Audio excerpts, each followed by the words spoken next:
एक कहानी, एक किरण।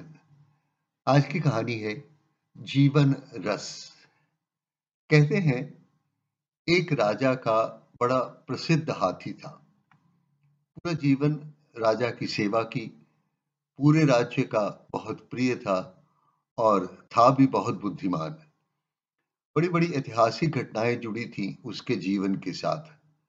राजा के लिए उसने कई युद्ध लड़े और शत्रुओं को रौंद डाला। उसकी कीर्ति की कथाएं जन जन के होठों पर थी। बड़ी प्रतिष्ठा थी उसकी। बूढ़ा होने पर वह राजधानी से गांव आ गया, नए योद्धा को स्थान देकर। धीरे धीरे जीवन चल ही रहा था कि अचानक एक दिन पानी पीने तालाब पर गया और कीचड़ में फंस गया। बूढ़ा हो चुका था, शक्ति न जुटा पाया कि दलदल से मुक्त हो जाए। जैसे जैसे प्रयास करता उतना ही और धंसता चला जाता। घबराकर उसी में बैठ गया। सांस उखड़ने लगी। राजमहल में खबर पहुंची। राजा ने महावत भेजे, नए महावत को। पुराना महावत तो अवकाश प्राप्त कर चुका था। नए महावत ने बहुत उत्साहित किया उसे। भाले घोंपे, मारपीट की, और जब वो थक गया, थक हार कर मरणासन्न होकर हाथी कीचड़ में गिर गया। निकलने का कोई उपाय सामने ही नजर नहीं आ रहा था। पर वो राजा का बहुत प्रिय था, इसलिए राजा स्वयं आया। बूढ़े हाथी की आंखों से आंसू की बूंदें गिर रही थी, शायद अपनी ही दयनीय स्थिति की पीड़ा से।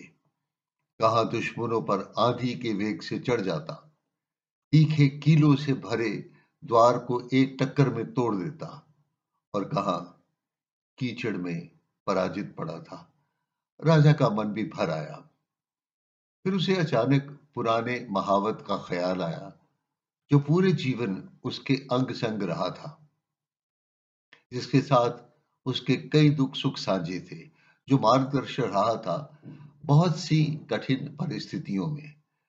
राजा ने कहा, बूढ़े महावत को तुरंत खोजो और यहां लाओ।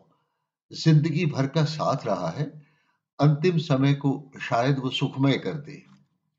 बूढ़ा महावत आया। सारी राजधानी इकट्ठी हो गई। सबके चेहरे पर प्रश्न थे ना। महावत आया और विश्वास से बोला, हटाओ ये भाले और ईंट पत्थर। मार डालोगे क्या इस वयोवृद्ध योद्धा को? ढोल लाओ, युद्ध का नगाड़ा बजाओ, राजा का जय घोष करो, फिर से युद्ध का वातावरण पैदा करो। तालाब के किनारे युद्ध का नगाड़ा फिर से बजने लगा। जय घोष होने लगा। युद्ध का नगाड़ा बजना था कि एक छलांग में हाथी कीचड़ से बाहर आ गया।